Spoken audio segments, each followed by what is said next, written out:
Leveled up women don't fit in and never have. I remember every single school or job throughout my life that I've ever worked at, ever been to. There was always that one pretty girl in the back, in the corner, posted up against the wall by herself. Funny thing is, I was also one of those girls, but growing up, I did not know I was that girl yet. I didn't grow up to believe that I was that girl. I wasn't given the self-esteem that I should have had. So as a young girl, it's vital at a young age for a girl to get that self-esteem instilled in her, especially before the world takes a bite of her, especially if she's attractive.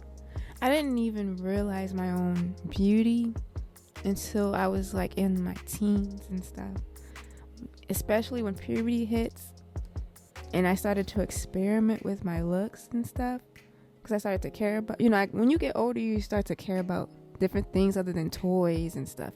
So it became more about how I wanted to appear and look, because I wanted to get ready for high school. And when you're naturally attractive, but you don't know that,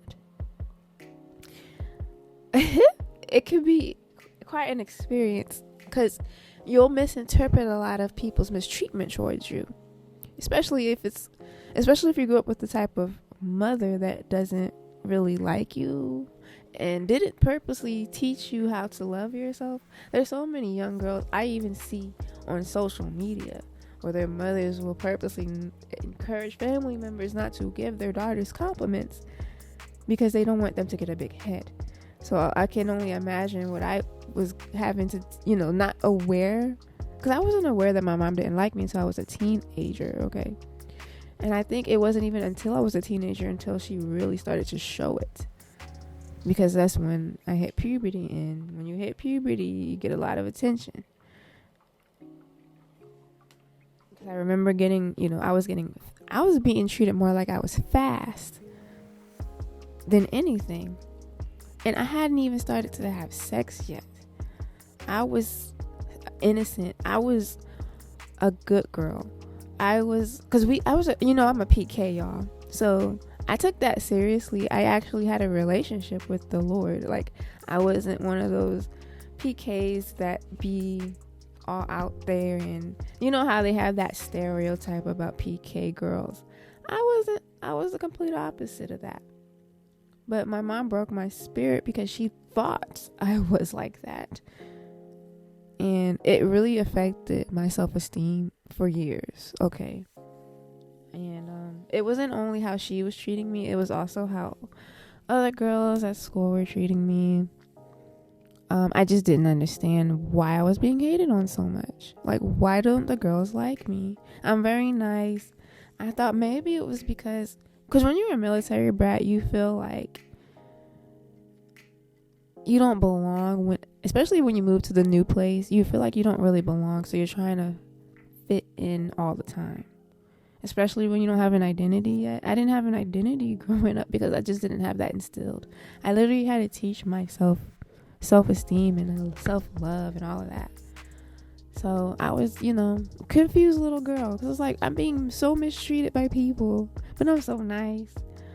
And then it doesn't even hit you until somebody tells you, oh, they're only hating on you because you're pretty. It takes people to tell you that. But even when they tell you that, for a while I didn't believe it. Like, I really dealt with self-esteem growing up.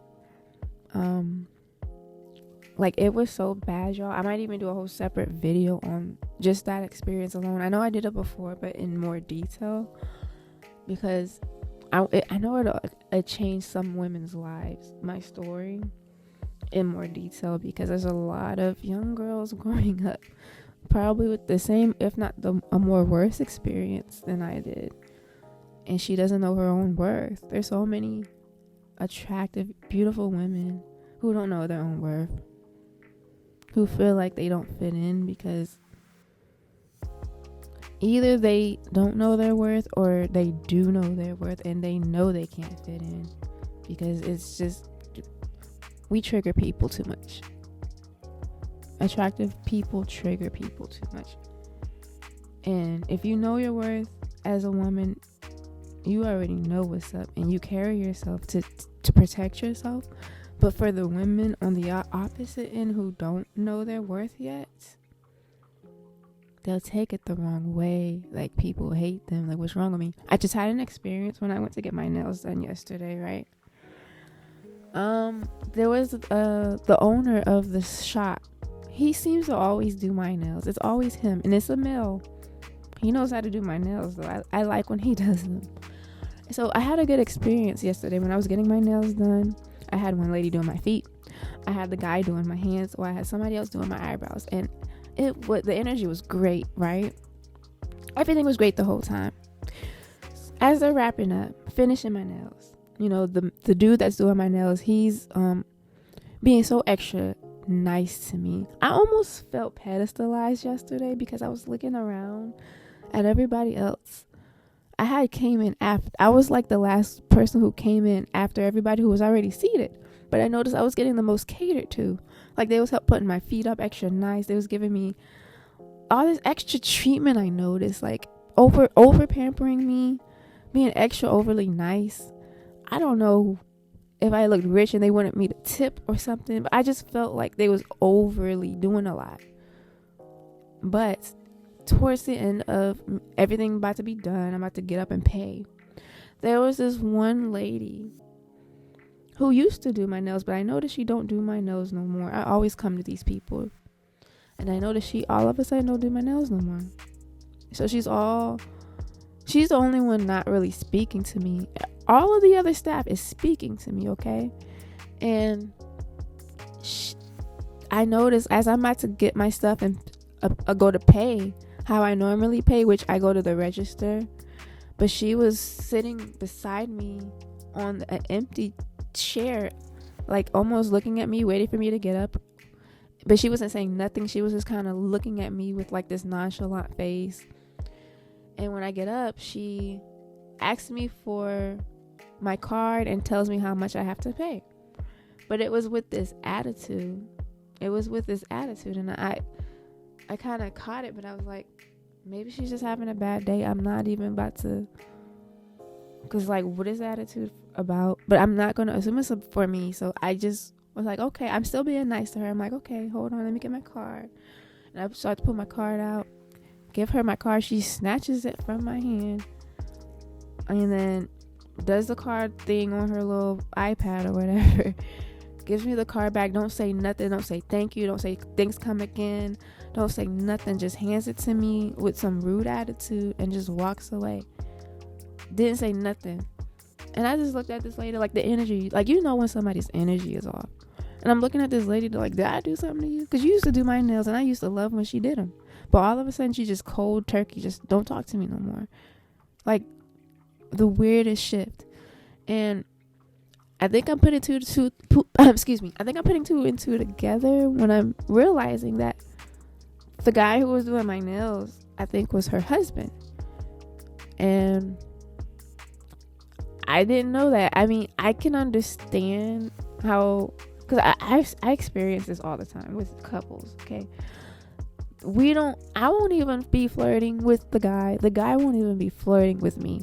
It'll just be some nice, friendly energy. But the spouse of him, whoever the guy I'm talking to, that's why I don't talk to guys who are with their woman anymore, because it becomes a problem all of the time. We trigger people. Like, I didn't do anything. I was just getting my nails done. I was watching my phone the whole time. I noticed every time, because I was watching a Netflix show while they were doing my nails, so I had my phone like kind of propped up on top of the pillow, because they put a pillow on your lap when you're getting your nails done. And every time like the guy would do my nails, my phone would fall sometimes, and he would pick it up. He would just do little nice things, customer service things, not flirtatious things. But I don't know if she took it the wrong way, because in hindsight, I'm looking back like, if that was her husband and she gave me attitude out the blue, when she used to be mad nice to me when I first started coming here, and he always does my nails now. And I'm just wondering, is there something going on? Because I'm just so used to this dynamic with couples, like the woman not liking me because her man was nice to me. Like, it don't even have to be on no flirting. He was just being nice. Like, it's just a niceness thing. That's why I made this video back in the day. People think you're flirting when you're just being nice. Like, that's just my personality. I'm nice. I'm not flirting, I promise. You'll know when I'm flirting. I was not flirting. And he wasn't flirting, but it's something about, because I had a really nice one. I had on my all black dress. You know how you have the all black dress? My all black summer dress. And I had I had a really cute outfit on, my gold jewelry on, my gold butterfly earrings. My hair was, like, I was looking good. And I don't know, I noticed I always trigger people. Always. People can say what they want to say online about how I look. Yeah, I know I'm not ugly, though. So I haven't experienced a pretty privilege in my real life. Y'all not gonna sit here and say I'm ugly. Ain't nobody gonna sit here and say I'm ugly. Not no YouTuber who's triggered by me. Like, you can tell when people are triggered by you because they try to come for you for no reason. People will always try to, if people are coming for you for no reason, they're triggered by you. Point blank, period. So for those who don't know their worth, like young girls who haven't been built to self-esteem yet, and people are mistreating you for no reason, look in the mirror and really ask yourself, are you ugly? Do you really think that you're ugly? Because I'm telling you, if you even if you're a little bit pretty, if you get pretty privilege, you're attractive. And if people are mistreating you, it's not because of they don't like you because you're attractive, okay? And you got to use that as a superpower. Like, don't let them take your power. Don't let them take your power away from you. Don't let them confuse you, gaslight you. They're only mad and don't like you because of how attractive you are. I've only been bullied in school because I was attractive, more attractive than the person that was bullying me. And they didn't like that. I always had a friend turn on me because even they said it out their own mouths sometimes, that I was so attractive and I was so pretty. I'm like the prettiest friend they ever had. I had so many female friends that acted like that, unambiguous friends. And they were all unambiguous who did that, who were overly possessive over me and will overly compliment me, and then would flip a switch on me out the blue. It never fails. Never. Y'all witnessed it twice on social media since I've been online. It never fails. So beautiful women, we do not fit in. You can be unambiguous and very attractive and get the same experience. I think that black pretty women in general get more hatred for being beautiful because according to society, black women aren't supposed to be beautiful. So when they are, it triggers, especially some white women, not all, but a lot of white women get triggered off of very attractive black women because they're supposed to be the beauty standard. But if they witness you're getting the pretty privilege and they're not, it really bothers them, y'all, and they will mistreat you for it. I had a white lady boss that no longer works there, but she would be always on my case. It would be no other managers doing that. The white lady would be always on my case. Like, she couldn't stand me. It was all in her energy. I'm an empath. I can read energy. I can feel it. Anytime I would be in the bathroom washing my hands, and then you know how after you wash your hands, you look in the mirror for like a few seconds before you walk out. I remember doing that, and she walked in on me, and it looked like I was just being, what's the word? Like being conceited, looking in the mirror, staring at myself. And I remember when she walked in, it was just like the wrong timing for her to be coming in. And it looked like I was just obsessing over the way that I looked. And I was just fixing my hair. But I remember her rolling her eyes because I look at her like she can't even hide it. Like, she's a whole manager. It's like, really? Plain as Jane. Like, go ahead, get out of here. But I remember one of my other jobs, a whole bunch of unambiguous women just grouped up to plot against me to get me to leave the job. And it was just a whole hot mess. People coming up to me telling me, you gotta watch out for these people. They talking about you in the locker room. Like, it's just a whole hot mess. The crazy thing about being online is pictures don't even do me justice because it's in 2D. Seeing me in 3D in real life, because these cameras don't do it justice either. Y'all already know how it is when we take pictures of ourselves, take videos of ourselves. It don't look like how we look when we see ourselves in the mirror. It just don't do it justice. So if y'all think I'm attractive in pictures and stuff, like in real life, and it's not being conceited to think you're beautiful. I don't know why people always believe that or say that. Having self-love shouldn't be conceited, especially if you're not throwing it in other people's faces to make them feel bad. Then that's when I can see where it becomes a problem. When you're boosting yourself up while tearing other people down at the same time. I can see how that can be a problem, but not saying that you're attractive and calling yourself attractive. There's nothing wrong with that, and that's what the exotical space has been trying to break, that cycle of understanding that it's not conceited to know that you're beautiful, especially if you're a light-skinned black person. It's not conceited. There's nothing wrong with it. It's like people want exoticals to be silent about the way that they look because they have the hierarchy mindset of light skin is at the top, so they already think that light skin or exotical people are above them in a hierarchy mindset type of way, when it's not. That's not real. That's just a construct that was created to separate us, because it's not real. It's how God created us, how our genes work. You know, if you have another race of blood in you, you're gonna come out looking a little bit different. The black gene is dominant, so you're gonna be you're black, but some of those genes get passed. That's genes just work how they work, and there shouldn't be a hierarchy because of how genes move. If y'all understand what I'm saying, like, we really need to get over this hierarchy mindset, and maybe we won't have these issues of thinking that light-skinned people thinking they're better because they think they're cute.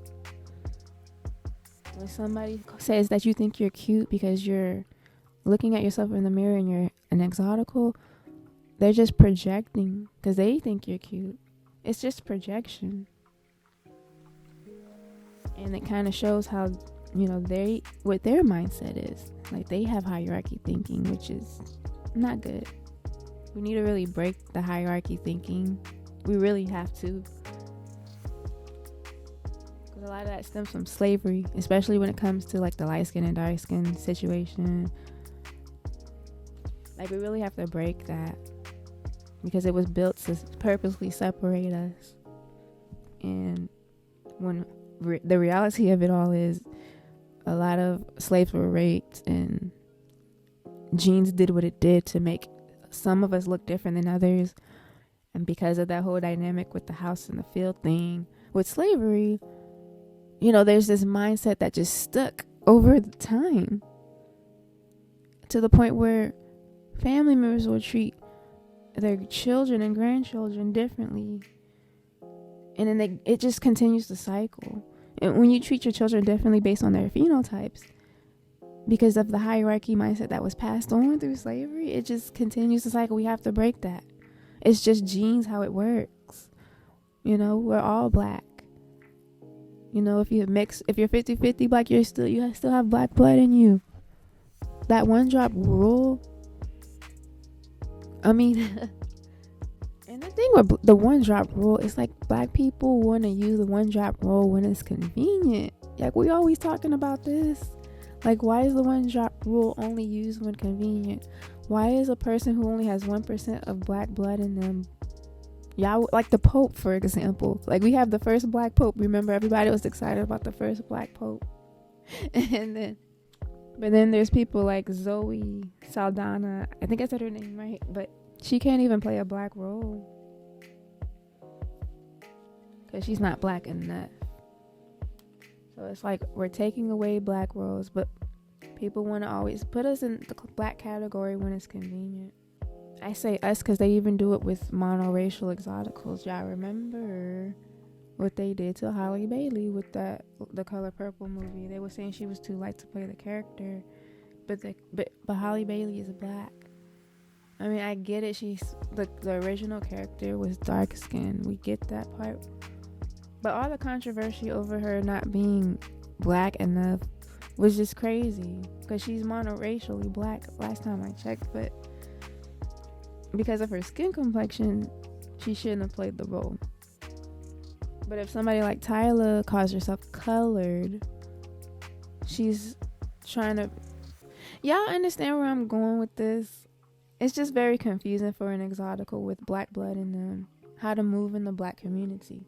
But that's why we have this space, you know, for monoracial Exoticals who get thrown in and out. Even though they're monoracial, they still need a space. So that's why I'm glad Exoticals United included monoracial Exoticals, because we do a lot of the times get thrown in and out just like mixed race women do. So, but yeah, beautiful women do not fit in.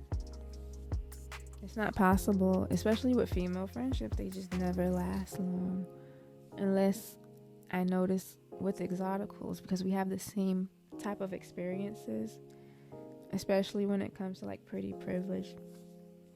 Because with the black community, Exoticals are a lot of times automatically put into the pretty privileged category, especially if they're lighter complected or they have looser textured hair.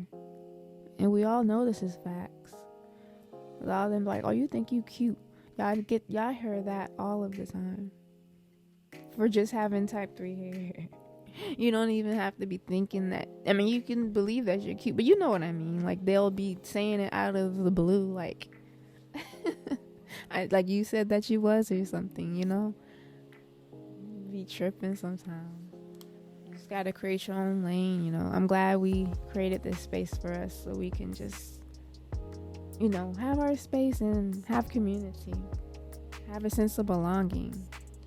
A lot of us felt alone for so long before this space. I was even thinking myself the other day, before the Exotical space, like, I was really like, I had nobody to talk to about these things.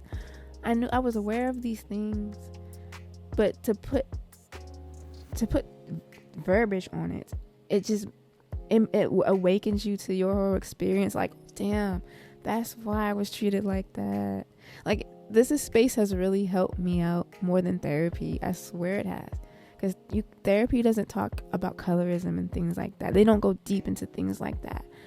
Like, when you get into colorism, the root of a lot of issues in the black community, and like, it really helped me understand. Like, and learning about fem cells and how they treat you and how pick-me women are. Like, this space has helped me in so many ways. Like, decentering men, understand, like, it helped increase my self-esteem way more than a therapist did. I'm telling you. I know so many women can testify to this. This space isn't just here for kicks and giggles. This space is actually helping change women's lives. So people can hate all they want, but they still watching. So that's all I really wanted to say. And let me know what y'all think. I'll talk to y'all next time. Thank you for listening.